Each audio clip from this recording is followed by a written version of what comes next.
একদিকে বিশ্ব ফুটবলের পরাশক্তি আর্জেন্টিনা, অন্যদিকে আফ্রিকার লড়াকু আলজেরিয়া। এই ম্যাচে কে হাসবে জয়ের হাসি? ফুটবল প্রেমীদের জন্য অপেক্ষা করছে আরেকটি রোমাঞ্চকর লড়াই। ফিফা বিশ্বকাপের মঞ্চে মুখোমুখি হতে যাচ্ছে আর্জেন্টিনা ও আলজেরিয়া। একদিকে তিনবারের বিশ্ব চ্যাম্পিয়ন আর্জেন্টিনা, অন্যদিকে আফ্রিকার শক্তিশালী দল আলজেরিয়া। ম্যাচটিকে ঘিরে ইতিমধ্যে উত্তেজনা ছড়িয়ে পড়েছে ফুটবল বিশ্বে। কাগজে কলমে আর্জেন্টিনা স্পষ্ট ফেভারিট। তাদের রয়েছে বিশ্বমানের খেলোয়াড়, দুর্দান্ত আক্রমণভাগ এবং বড় ম্যাচ খেলার অভিজ্ঞতা। তবে আলজেরিয়াকে হালকাভাবে নেওয়ার সুযোগ নেই। ডেজার্ট ফক্স খ্যাত আলজেরিয়া তাদের গতিময় ফুটবল, শক্তিশালী দলীয় রসায়ন এবং লড়াকু মন মানসিকতার জন্য পরিচিত। অতীতেও তাদের বড় বড় দলকে চমক দিয়েছে। এই ম্যাচে সবচেয়ে বড় আকর্ষণ হতে পারে আর্জেন্টিনার আক্রমণভাগ বনাম আলজেরিয়ার রক্ষণভাগের দৌরত্ব।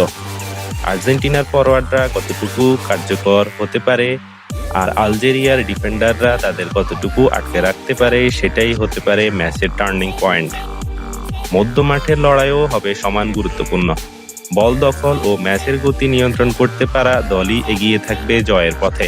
ফুটবল বিশেষজ্ঞদের মতে আর্জেন্টিনা ফেভারিট হলেও আলজেরিয়া দ্রুত কাউন্টার অ্যাটাক আর্জেন্টিনা ডিফেন্সের জন্য বড় চ্যালেঞ্জ হয়ে দাঁড়াতে পারে।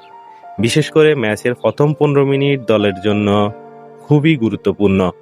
এখন প্রশ্ন একটাই, আলজেরিয়া কি পারবে বিশ্বকাপের মতো বড় মঞ্চে চমক দেখাতে, নাকি আর্জেন্টিনা নিজেদের শক্তি প্রমাণ করে জয় তুলে নিবে? আপনার ভবিষ্যৎবাণী কি?